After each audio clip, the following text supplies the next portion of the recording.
a few thumbs ups. It will be really amazing if I get that. I really hope I'm audible. Just let me know if I'm audible or not. Lovely. I see hearts and a few reactions. Lovely, lovely. Hi, Sunil. Hi, Soumya. Few more highs, guys. Can't do without that. Right. Hi, Piyush. Lovely. Okay. Hi, Mohan, Vedant. Okay, lovely. So, really an active audience, I see. It's going to be an awesome session already. You guys are so pumped up. So, without any further ado, hi, everyone. Welcome to today's masterclass Learn, Build, and Power the Future with AI. I am Khushi Gupta, your host for this insightful session, and I'm here to ensure you all have a wonderful time. This is going to be an interactive, session. So I really request you all to switch on your cameras so that we're not just talking to screens, and we want to see some faces. It'd be great if you all can just switch on your cameras. One announcement before I move on to anything. Once anyone exits the meeting, a survey form will pop up on your screen. Please just, make sure that you give your feedback as it helps us improve, future sessions. And yeah, I think we're ready to go. If you guys give me a thumbs up, we'll obviously start. Lovely. So before I introduce the expert, there's a small surprise for you all. By the end of the session, we'll announce three lucky winners who will get a personal project review from Sarasya Institute. So make sure that you guys are there with us throughout to grab this opportunity. So let's get started. So it's my privilege to introduce our speaker for the day, Anshuman Singh. Anshuman Singh, Chief Academic Officer and co-founder of Sarasya Institute, is an ex-curriculum architect at Deep Learning AI with years of experience building world-class AI programs that have trained thousands globally. At Saras, he is now shaping the future of AI education, making it accessible, practical, and career-focused for the next generation of AI talent.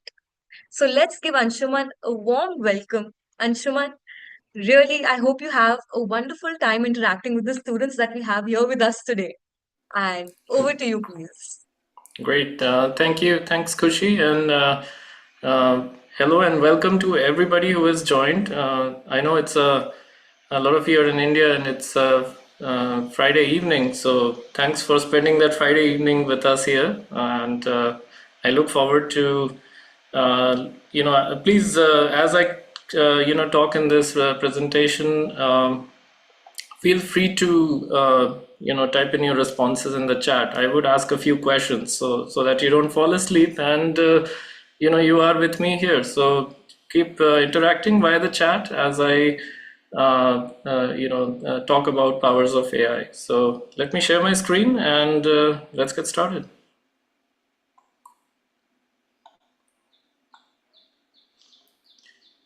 Okay.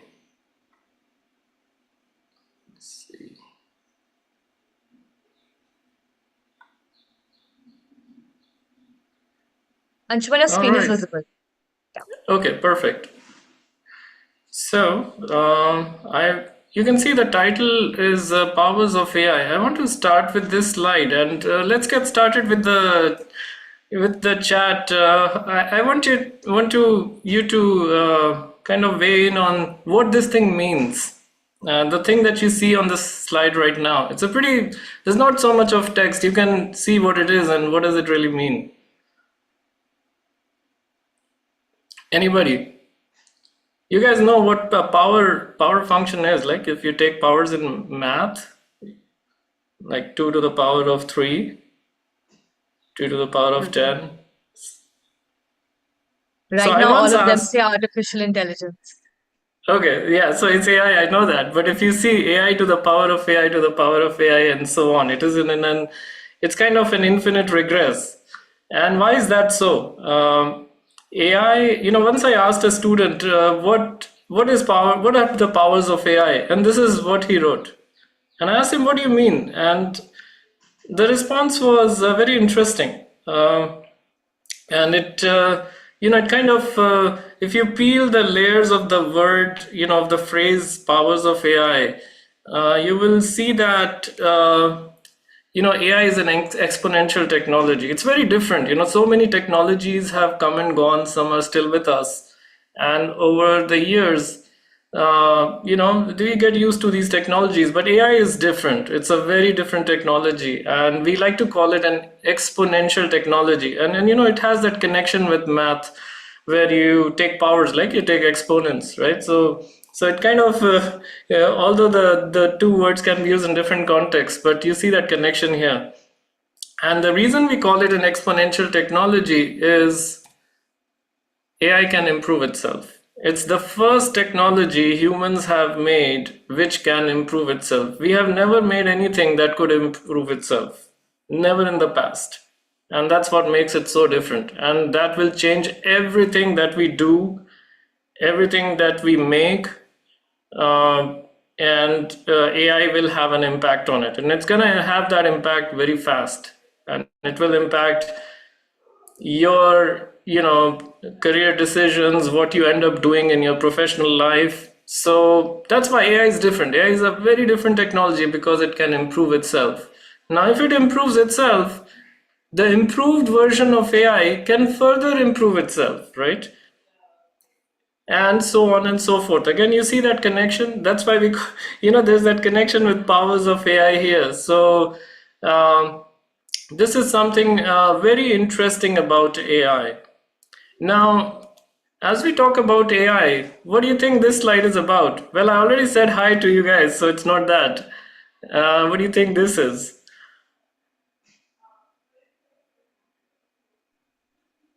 Any thoughts? Any chat? Please feel free to. It stands for something. H and I are initials of something, right? I say human intelligence. Perfect. I love it. I think you guys are so tuned in. I love it. So it is human intelligence, and we should not underestimate human intelligence. I think with all the buzz around AI, so many things happening in AI, human intelligence is still very, very powerful. So um, so yeah, HI is human intelligence, and I'm going to use that in another slide, okay? So do remember the term HI. Now, as I talk about human intelligence, there is this, you see in this picture, in this slide, the term connectome. What does it mean? It means in our brain, in human brain, we have neurons, okay? And these neurons can be connected to each other. We don't know how many connections happen. And by the way, we do know how many neurons we have in an adult human brain, approximately. Say, I think the numbers I have seen is around 86 billion. Now, if you start connecting these 86 billion with each other, the number of connections, all the connections that you can make, there is a word for it. We call it the connectome, the human connectome. And in fact, there is a project, just like the Human Genome Project, there is a project called Human Connectome Project going on in the, some of the top scientists are involved in it. But what are they trying to do? They're trying to see what are the capabilities of human brain, what are the limits of human intelligence. And you will be surprised that if you start counting these connections, there are more connections than there is all the storage of all the hard drives put together on our planet. So we should not still underestimate human brain. And this is one human brain. Think about 8 billion people. So if we have so many people and each one of them have such a rich connectome, how powerful human intelligence could be. So do not underestimate that, okay? Artificial intelligence, AI, is making a lot of buzz, but HI, if I can call that, is still very, very powerful. So my question, is AI better than HI, or is artificial intelligence now better than human intelligence? What do you think? I think most of you are using some form of AI or the other, and I'll give you examples. One is, I'm sure all of you have used ChatGPT. A lot of you use so many of your apps online to filter your pictures, and you use recommender engines to use the right product to buy, all that uses AI. Maybe if you have driven a self-driving car, I have tried one, and I was really surprised that I could take my hands off the wheels and it could still drive itself. So all that is AI. And with AI being able to do so many things, what do you think is the answer to this question? Is AI already better than HI? Feel free to write in the chat.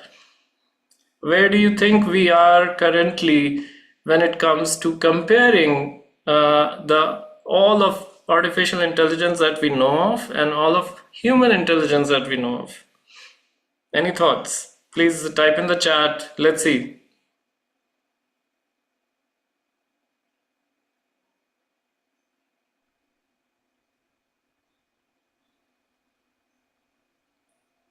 Any responses so far? AI is just living up to its potential. Both are great in their own ways. Okay. No for now, but in future, No, yes. no, no diplomatic answers. Take a side. Take a side. Tell if it is AI or it is human intelligence. Emotional feeling is Okay. missing.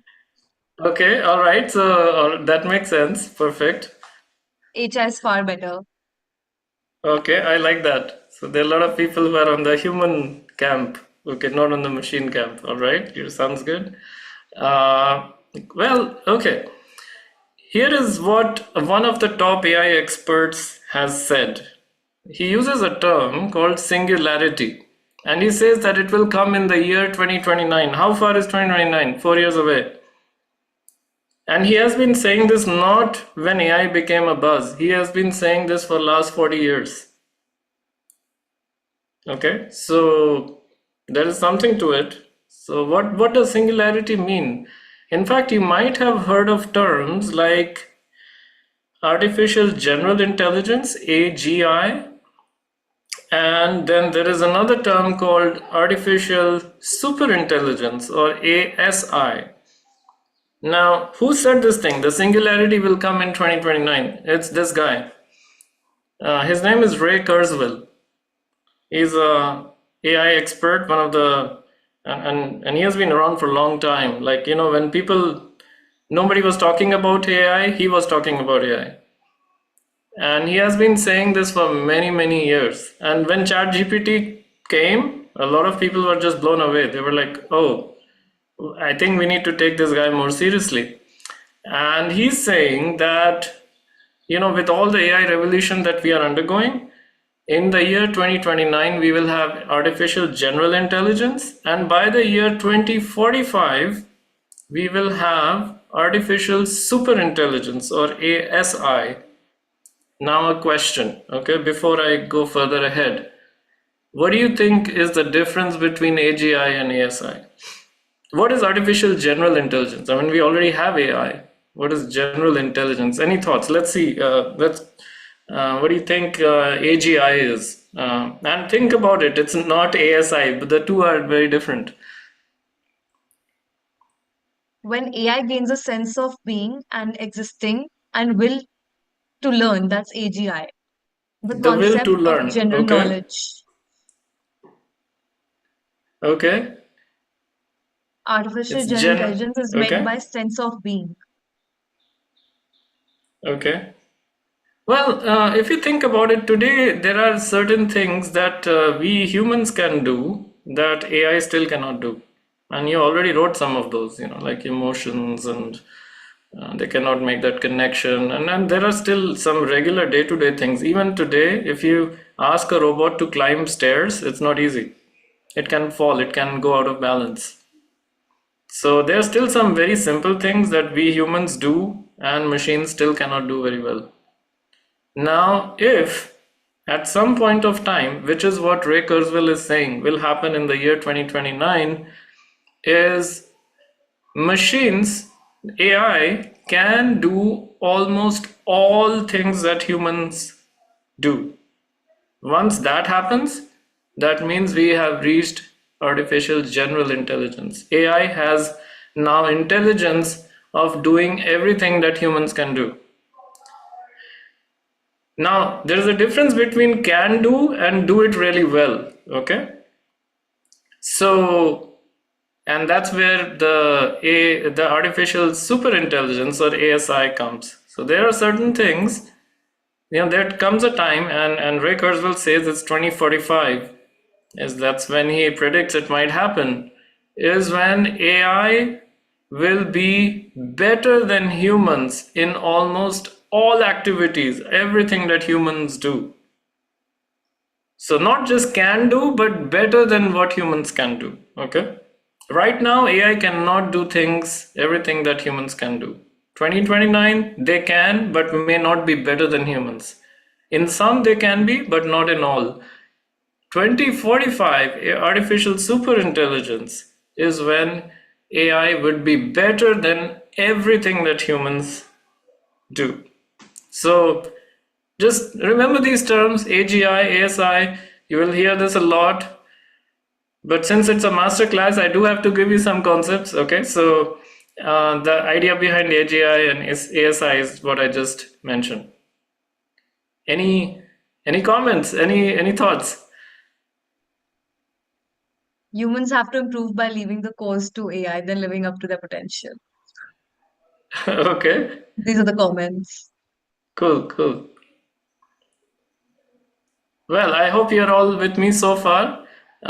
It's not scary, okay? So I think the first reaction I get from people is, "Oh shoot, this is going to be uh, apocalypse, 2029, we are all doomed." No, it's nothing like that. I think 2029, all we are saying is AI can do everything that humans can. Doesn't mean that they're gonna get better at it. And 45 is still far away. We don't know what's going to happen. I mean, Ray Kurzweil has been correct on a lot of things, but we don't know. And even if it does get AI does get better than humans on a lot of things. I mean, there are profound implications. So we'll talk about all that later. Okay. All right. Shifting gears. Now that we talked about the things like AGI and all, there are things that people are currently using in companies, in jobs, in business, and it's powering our world. And one of them is ML. Does anybody know what ML means? What does the term ML mean? Please type in chat. Let's see.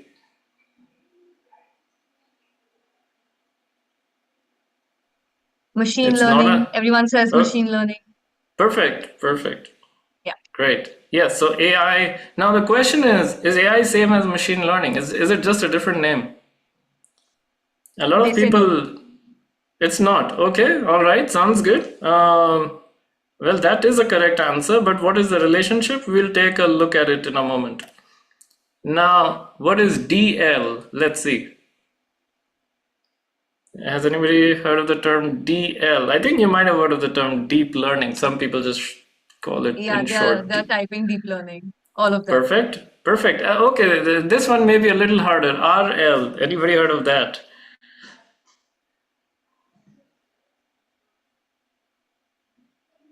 Let's see.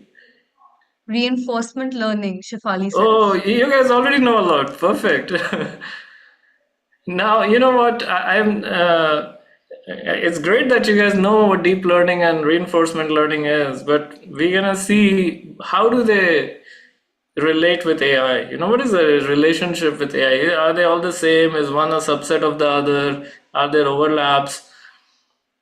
Let's take a look at that. Before we go there, Gen AI, what does that mean?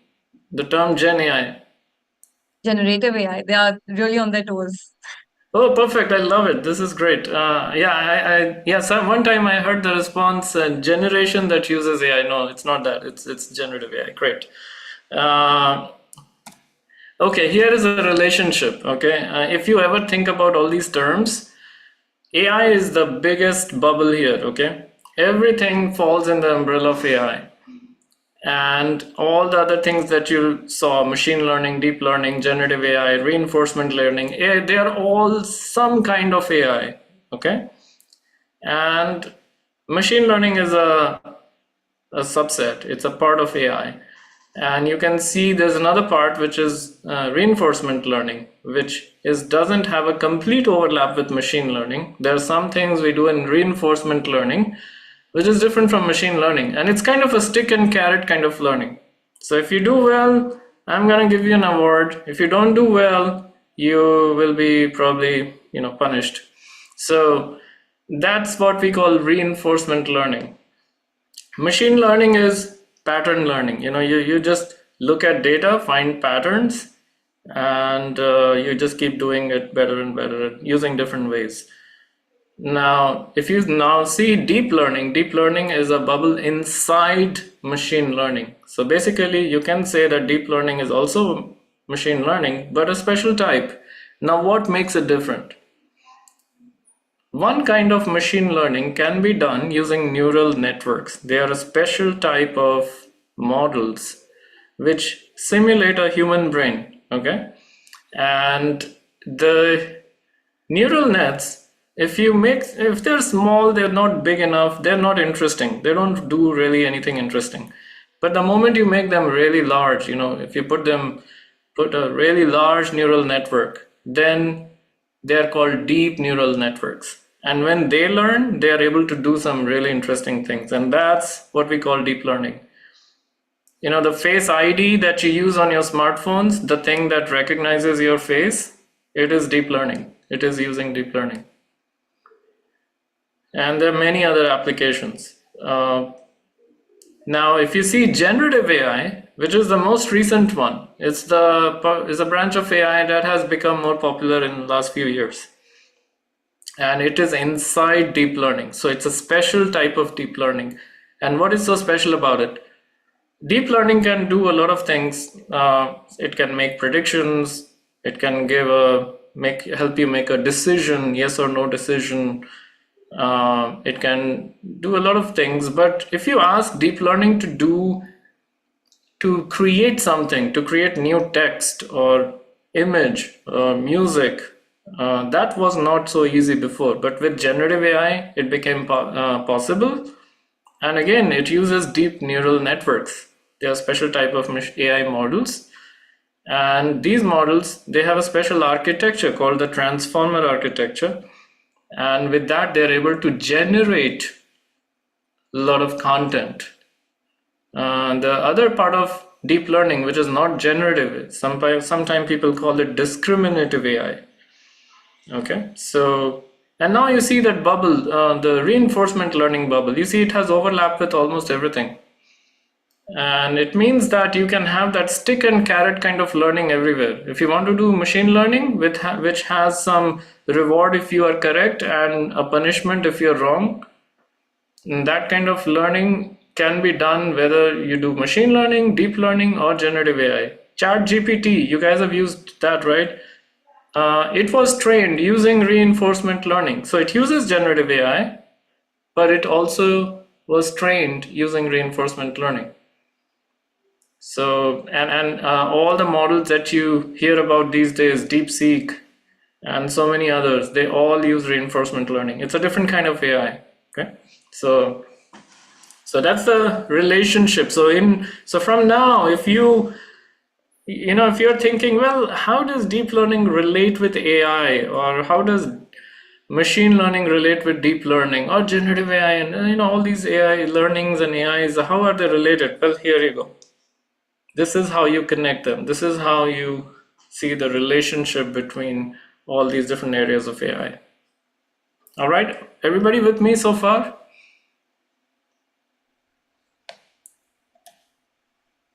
There is one more AI which has caught the AI world with fire. It's like it has become so popular in just last 1 year, and it's called agentic AI. You might have seen this if you guys follow some technology news. You might have seen this term, agentic AI. What is agentic AI? What has to do with it, with AI? Well, Nishchay I will. says that it can perform actual tasks using APIs.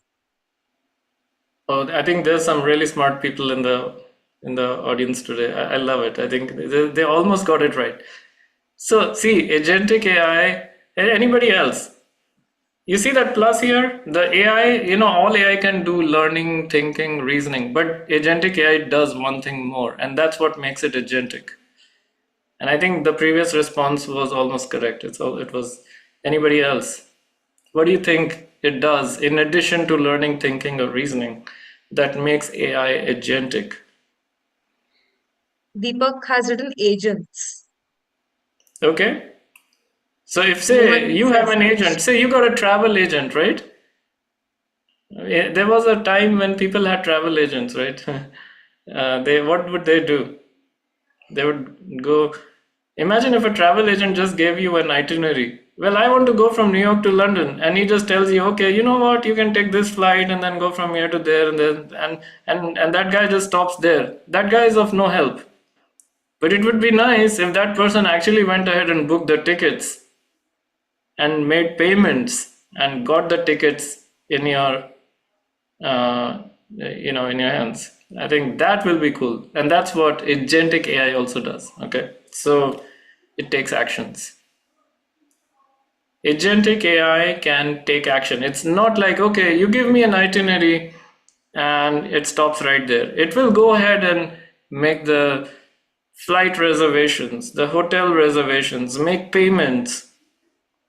And that's what makes agentic AI so powerful. And in order to do that, it's going to connect with all the tools. So it will need access to your credit card, it will need access to your accounts. It will do all that if you trust them, and it will take actions on your behalf. So that's what makes it so cool. And that's a big thing happening in AI, the agentic AI. So in addition to all the learnings and everything that you saw before, this is the new one, the new kid on the block. Okay, great.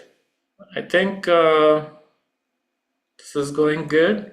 Shifting gears now, as we are heading into talking about doing some real things, taking action in the world.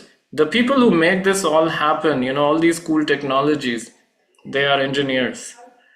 And if software engineers make software, what do AI engineers do? Any thoughts?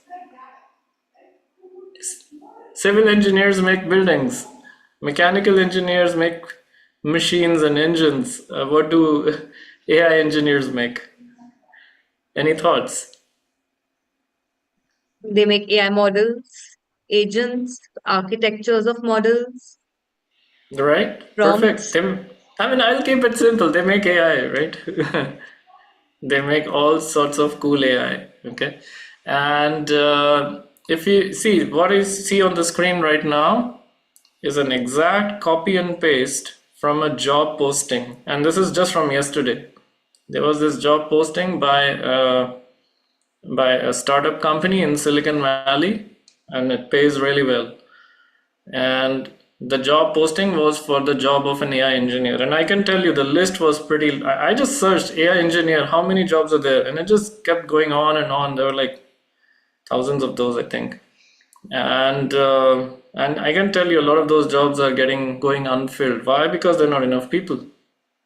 They don't have so many people who can call themselves AI engineers, or they have the skills that you see right on the screen. So you see a degree in deeply technical field. So, and it will be great if you have it right in AI itself. A lot of people do in related areas. Somebody comes with statistics and all, but if you have a degree in AI, that is like gold. It's gonna work perfect. And if you see an interesting thing here is Python, experience with Python, programming language. So you need to know some programming. Okay. And okay, a question here before I go to the next screen. You guys have heard of the term LLM, right? Anybody heard what is an LLM? You see the bullet point, the fourth bullet point here, fluency with one of the following. And you see the terms LMM and LLM. Can anybody tell what are LLMs and what are LMMs? They say large language model.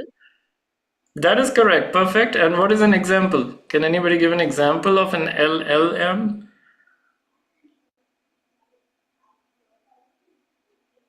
Gemini, Alexa, ChatGPT.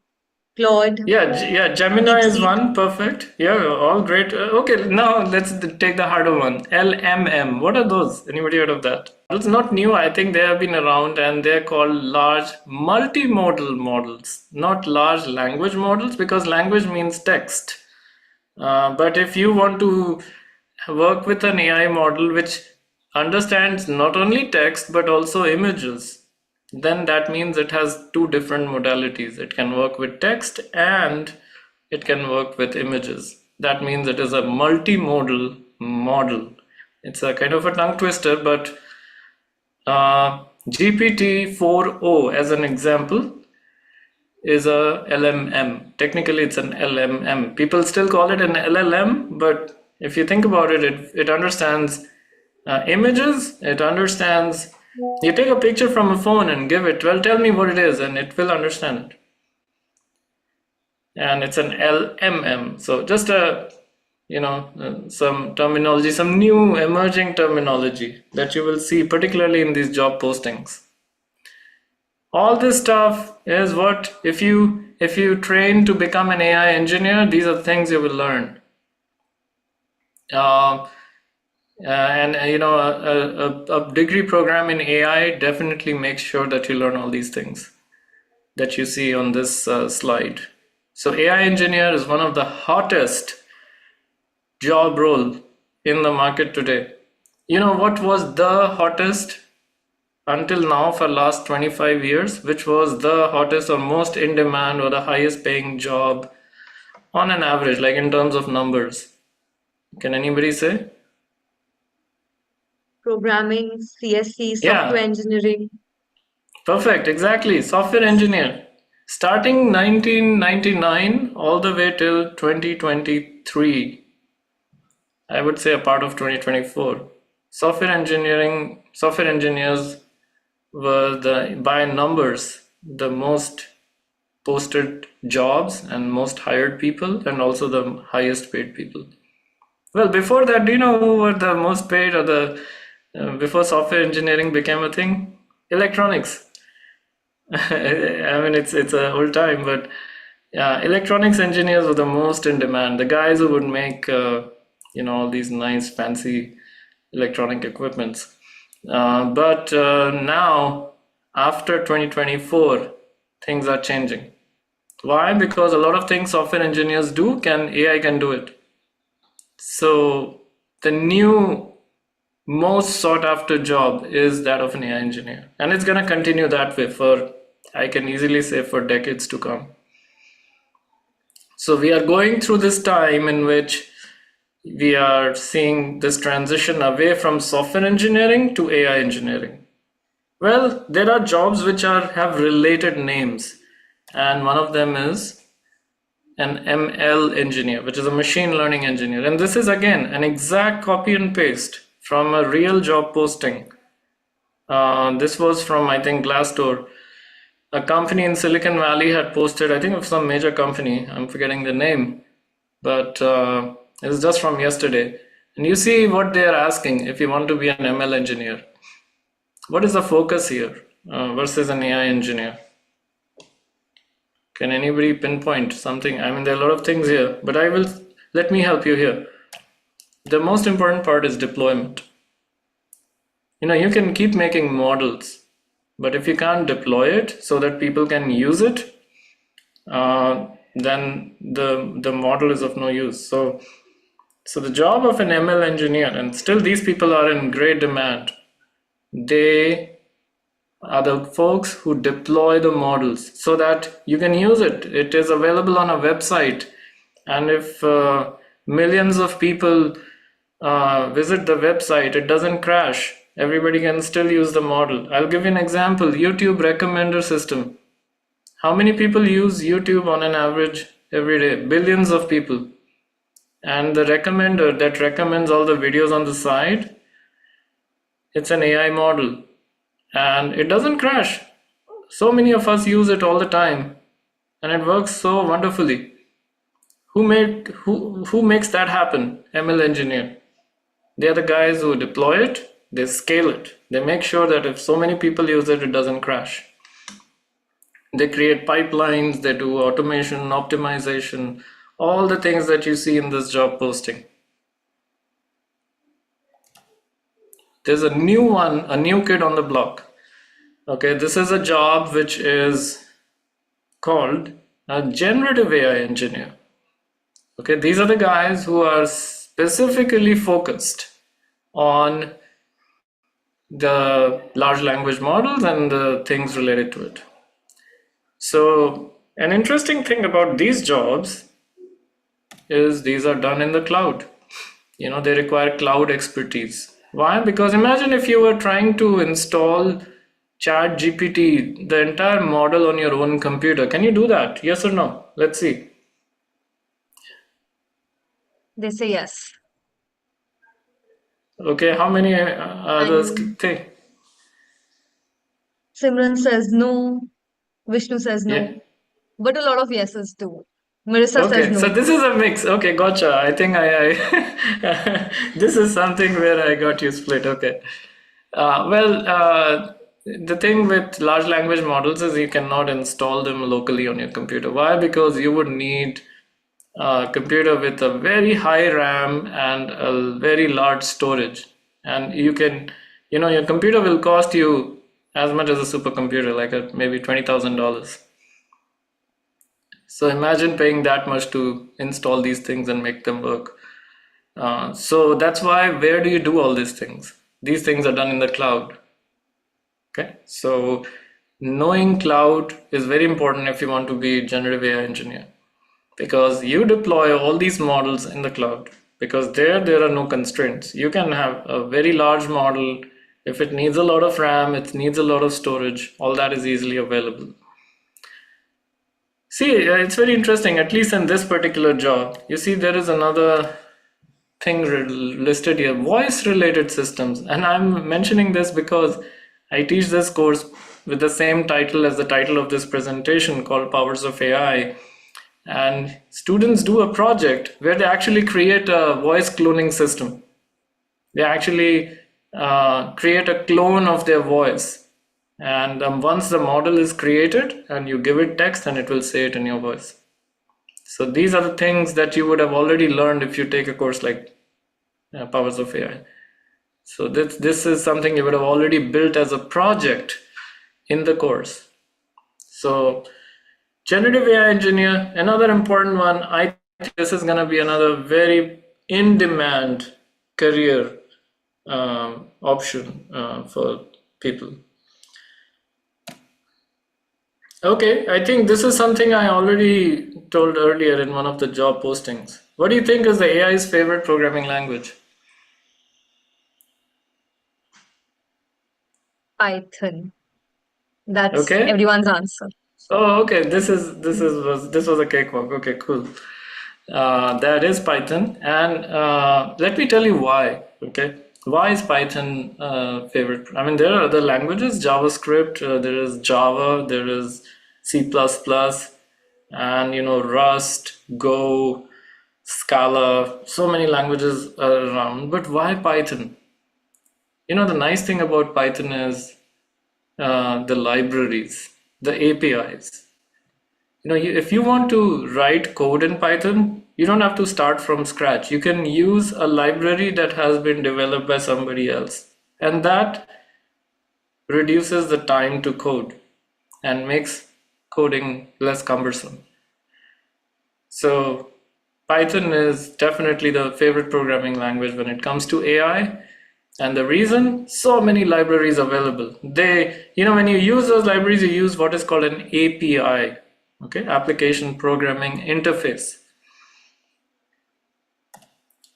And what are some of these APIs you should know? So if you're getting started and you're wondering, well, what should I use? What tool should I use when it comes to AI? Well, let's get started with machine learning. Okay, this was the oldest type of AI that has been around, and the API or the library that you should be using when it comes to machine learning, it goes by the name scikit-learn. We have a course where we teach all that, and scikit-learn is the workhorse. If you want to do machine learning, you're going to be using scikit-learn. Okay, let's take up deep learning. You remember we saw all those bubbles? Deep learning is a special type of machine learning where you use deep neural nets. If you had to get started, how would you do it? What tools or what APIs would you use? Any thoughts before I? Pandas, TensorFlow, NumPy. Please excuse my Yeah, pronunciation though. yeah, no, no, this is good. This is good. Okay, Yeah. the most popular one, PyTorch. It was developed by Meta, used to be Facebook back then. And PyTorch is the most popular deep learning API. So if you want to get started, I would recommend using PyTorch. Very powerful, and it's very easy to learn. The other one is TensorFlow, developed by Google. And TensorFlow was considered somewhat harder to learn, but has become easier over the years and at the same time is very powerful. So there's a lot of customizability in TensorFlow.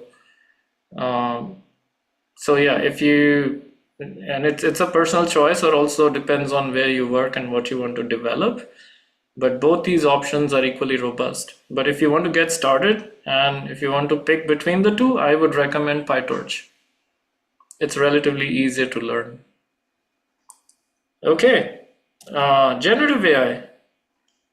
Any APIs you guys are familiar with? I think this is a very smart crowd. I think a lot of you guys already know a lot. So let's see. When it comes to generative AI, any APIs you guys know of?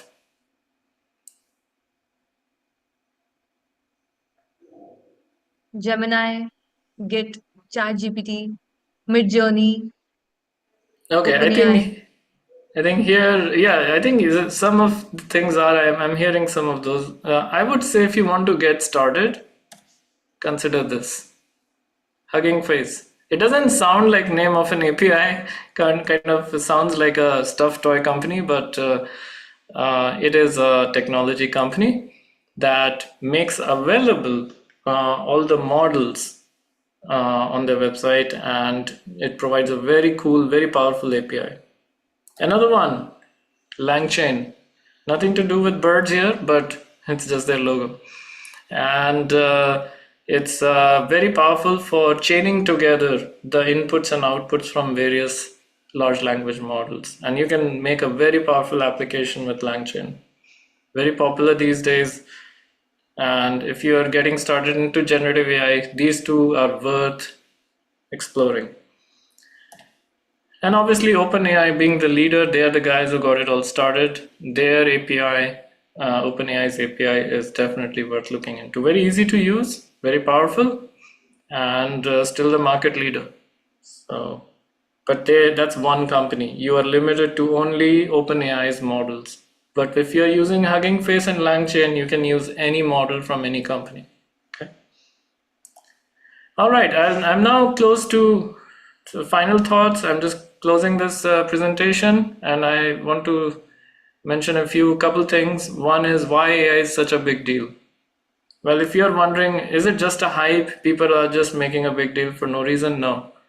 Well, we are thinking about AI in terms of some of the largest, some of the most important revolutions that have happened in human history. And if you think about it, those are agricultural revolution happened thousands of years back, and then industrial revolution that happens a few hundred years back, and the information revolution that happened a few decades back. And the first stage of it was the computer revolution. Computers came up, and then came internet, and now we are going through this third stage of the information revolution, which we call the AI revolution. So you're living in these times when there are these major changes happening. And all these things brought up something very important. Agricultural revolution brought up civilization. I mean, we humanity could live as in a civilized way. Before that, everybody was just roaming around in a forest, just somehow, picking food and things like that. So it brought civilization. Industrial revolution brought material abundance. There was no way you could have made, millions of some object that could be easily now done in a factory. So if imagine people were making cars by hand, that would have taken forever, and you couldn't have made so many. But industrial revolution got material abundance. Uh, the first phase of information revolution, automation, computer revolution, it brought automation. The second one gave access. Now you can access any information from anywhere in the world in a blink of an eye. And lastly, AI revolution. What do you think this one is doing?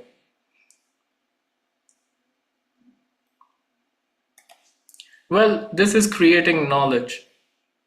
It's very interesting that never ever before knowledge was not created by humans. It was always created by humans, but AI is now creating new knowledge.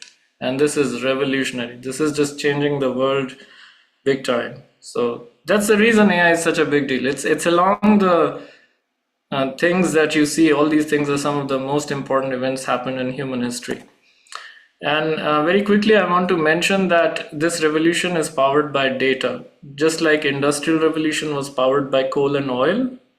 And coal and oil, is finite. We are almost finishing up all the reserves. But data, you can keep generating. It's unlimited. So you can keep going on and on and on as long as you can store it.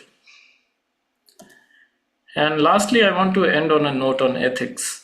Okay, AI is so powerful. Powers of AI definitely very powerful, but there are some ethical issues also. There are news that we hear that people are making weapons with the use of AI, and these are called lethal autonomous weapon systems. They can be misused, and if they get misused, we are in big trouble. And I would say, there are some scientists who actually signed an open letter and asking to ban the development of lethal autonomous weapon systems. And I want to end with this one here. Physics, if you ask the physics experts, they all say, well, nuclear weapons should not be developed and it's not good. If you ask the people who are experts in chemistry, they say the same for chemical weapons. You ask biologists, they say the same for biological weapons. If you ask AI people, they're now saying the same for autonomous weapon systems. And these are lethal. I mean, they can kill people, so it's very dangerous. And they're not in our control. Machines can take decisions. Imagine if you used agentic AI to make autonomous weapon systems. So, some ethical issues worth pondering about. Very quickly about myself. I teach this course called Powers of AI. I was previously a professor. I've done my doctorate in computer science. I made a ton of courses at Deep Learning, a company run by Andrew Ng.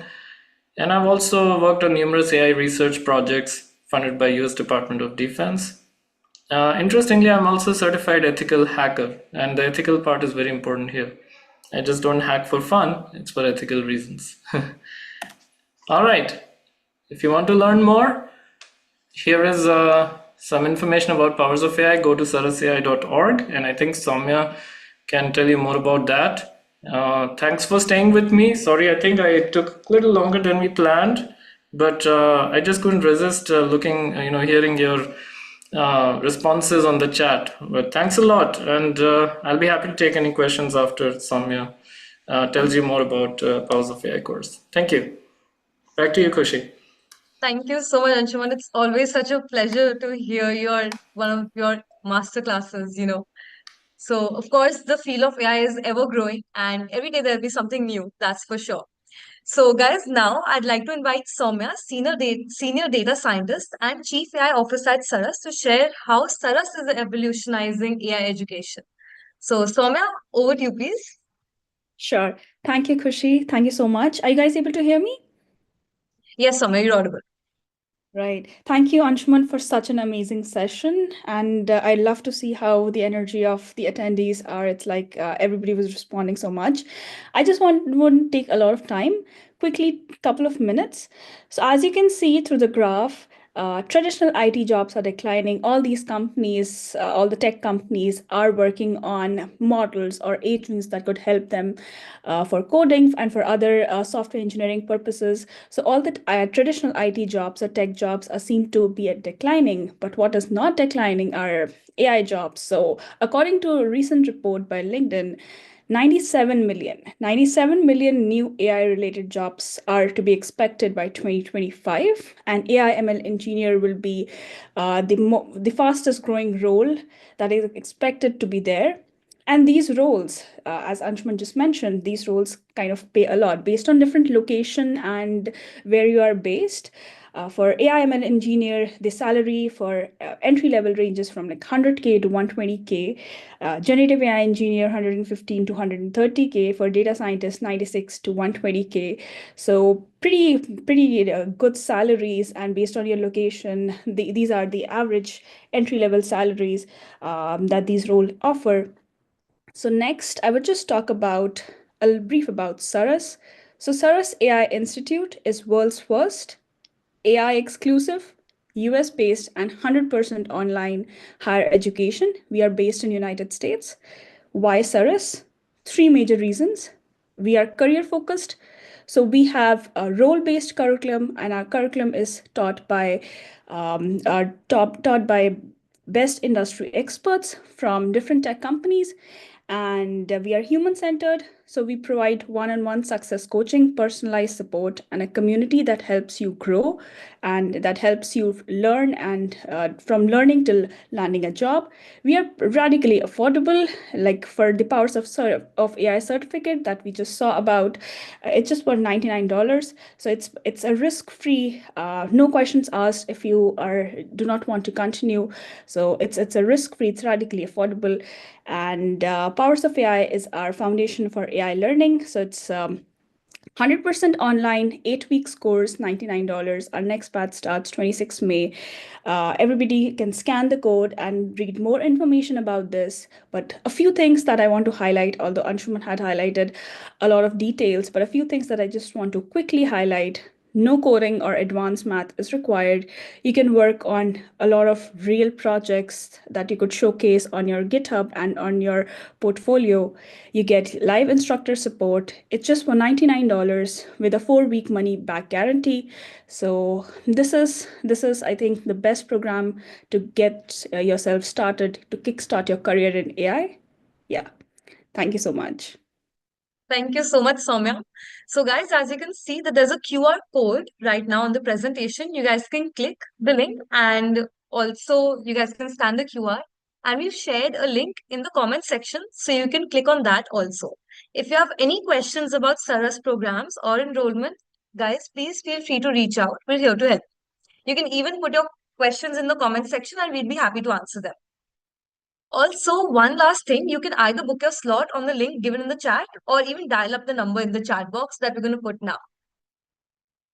So let me see if there are any questions. Gaurav was asking Soumya that can art students also make a career in AI? Definitely, but I would like Anshuman if you want to take this up. I can take it up as well. There's also the duration of the course. If Anshuman, you can cover that. Yeah, the course is 8 weeks. That means approximately 2 months. And every week we open up a module and you learn about. So the powers of AI, this is one course, okay? And in this course, you learn about the fundamentals. So even if you come from an arts background, you can still learn AI. We do not expect any. If you see on this slide, it says no coding or advanced math is required. In this course, you build the fundamentals, and any math that you do need later in other courses, we have separate math courses. So you can take those courses and learn the math that is just enough for AI. Because there's a lot of math you learn in engineering colleges that you don't need in AI.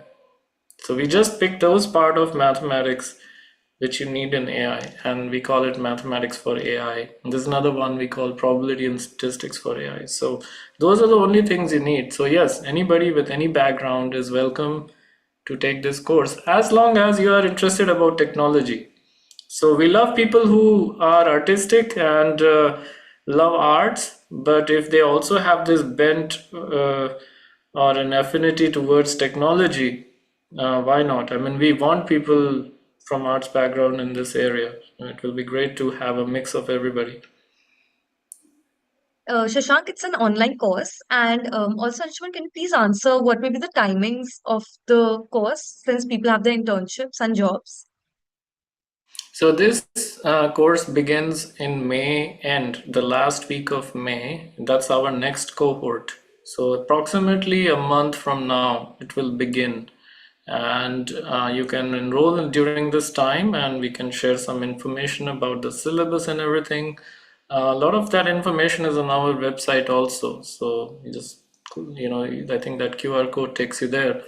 And every week we have one live class, which is typically in the evening if you're in India. So normally around 8 o'clock in the evening, and only once a week. And rest of it you have to do on your own, although we provide support. So if you need help, you can schedule a call with one of our course facilitators, and they can help you with any things that you need to where you need help. So uh, it's just 1 hour of a class once a week, and it's for 8 weeks. So the course starts in last week of May and it ends in last week of July. Guys, we have shared the syllabus in the comment section. You guys can obviously see that. Before we move on to announcing the three winners that we have, the three lucky winners, like we said, who would be getting a project showcase review from Sarasya Institute, you guys can ask Anshuman any questions you have regarding the masterclass that he took. So if you guys have any questions, I'll just wait for a few seconds. As said by Anshuman, yes, it will be helpful for all backgrounds, including finance. Yeah, I think the finance people would love the course. Why? Because once you know some of these models, how to use them, you will find that in some use cases for finance, it works wonderfully. I think AI just changes the way finance operates, and it's already making a lot of impact in the fintech world. So yes, definitely. For see, this is an introductory course. I will not say that you're gonna be a champion expert after taking this Powers of AI course. It gets you started though. If you're further interested, you do well in this course, you can enroll in our degree program. But it will get you started, it will give you enough to make sense of what's in this world of AI for you. Okay, Right. let's see. Also, guys, we have pinned the Calendly link in the chat, as Rupal says, and you guys can book your slots from there to get in touch with people from Sarasya Institute to know more about the institute. Um, right. Just one second, Anshuman. I'm checking to see if there are any more questions left. Right. I think those are all the questions for now. And if you guys again have any questions, you guys can reach out to our team. So, moving on, at Saras, we are at the forefront of developing cutting edge programs to train future global AI leaders. We would like you all to hear from a current enrolled student, Nagashi Hanumatapa, who is currently pursuing an Associate of Science in AI degree from Sarasya Institute. Having done a great project in a course, Powers of AI, we'd like her to showcase her work to you all. So, Nagashi, over to you, please.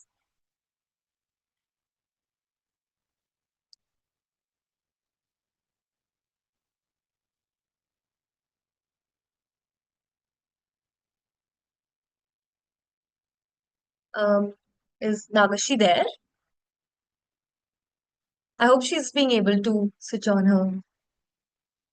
Okay, Nagashi needs the permission to unmute.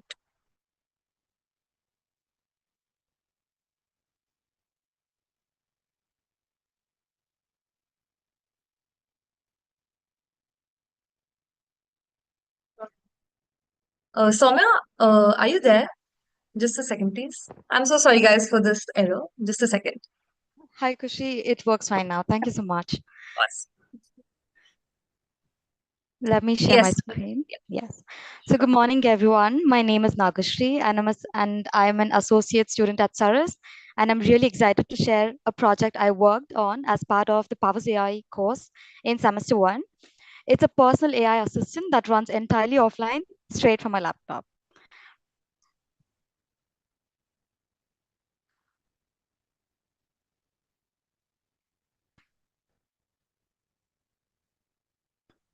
Give me a minute. All right. I hope my screen is visible. Yes, your screen is visible, Nagashri. Great. Thank you, Krishi. So now let's imagine that the power of ChatGPT, right?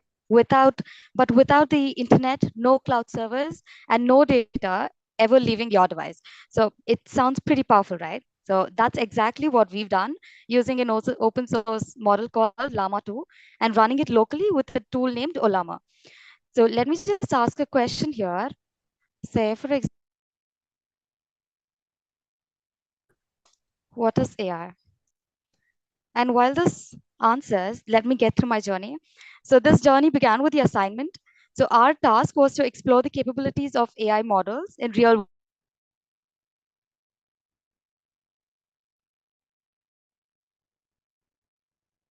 and we were Nagashri, given we've the lost you guidelines for this actually. of The bringing internet AI might be a closer little to bit. the user. Yes, please go ahead. Please go ahead. I think the internet was lagging earlier. Oh, Yeah, it's fine. is it fine right now? Okay. Okay. Okay, so I was talking about my journey with the assignment. So our task was to explore the capabilities of AI models in real world scenarios, and we were given the guidelines for this project and the implementation and objective for every week. So I chose to focus on bringing AI closer to the user. So it was basically literally bringing AI closer to the user, and I was right from the start. I've started with the project LLM creation from open source Olama, and I installed the Olama, pull the Llama 2 model. You guys can choose. We had the freedom to choose any model that worked fine. So I chose the Olama 2 and began testing it. Right after the start, I was able to ask questions like, "What is AI?" or "Explain quantum computing," and it responded in a smooth conversational way, all locally and without touching the internet. And for the second week, it became much more challenging to explore one of the open source API. So I added an internet search API, which is called SERP API, which basically lets your model to perform a quick Google search in the background. So this means that when I ask something, say for example, what are the latest AI breakthroughs or such, it fetches me top results from the web, reads them, and then gives me a fresh, updated response as if it's reading from the internet for me. And see,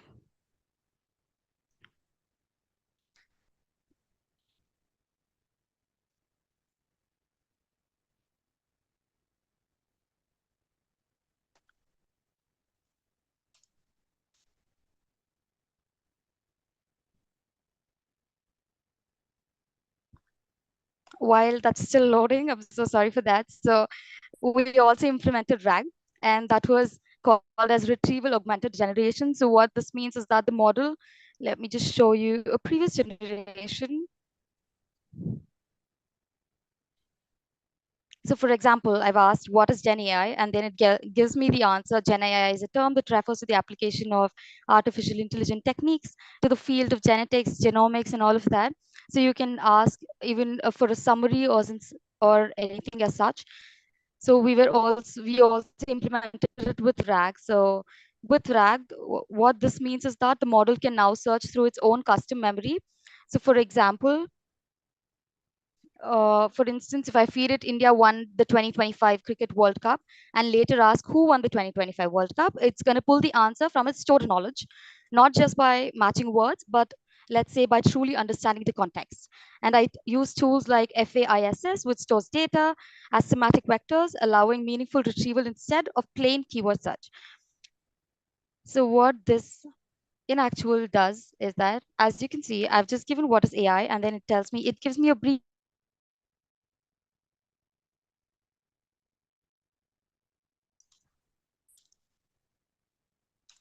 of Saras AI. So this information I have, okay.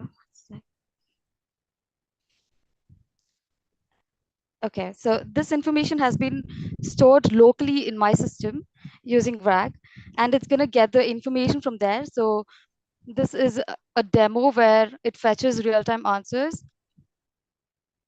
Yes, and we get the key members of AI Institute as Anshuman Singh, and we have Sakshi Gangwani, which I've added because she's my success coach, and So we can do all these right now answers general questions using Llama 2, fetches real-time answers using SERP API and web search. And the third one, it also gives us personalized context-aware responses using RAG and FAISS. So all of this from one local interface from my laptop. So from a user's perspective, it's just a simple Q&A, but behind the scenes, the assistant chooses the best strategy using the base model, searching online or digging into its memory.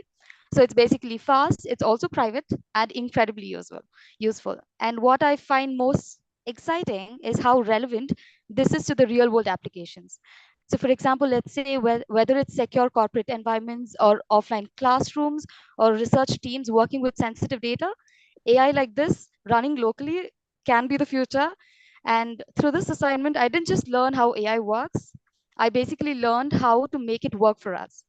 And thank you for all the guidance. And thank you, ma'am. Thank you, Anshuman sir. That's my thank you. Thank you so much, Nagashri. It was really nice, seeing you showcase your project. It was wonderful. I'm sure people in the comments would love that. And thank you so much for that. So, since we've already asked your questions and you guys have already cleared all your questions from Anshuman and from Sarasya Institute, so I don't think that there are any more questions left because you're already ahead of time. If you guys have any questions, do make sure that you guys reach out to the Saras team, and of course, we'll be there throughout.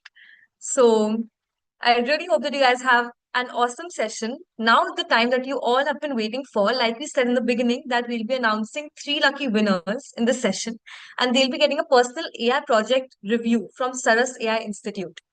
So I'm really happy to announce those three lucky winners are: first is Ajinkya Gunge. I'm so sorry, guys. Please forgive my pronunciation. So the first one is Ajinkya Guge.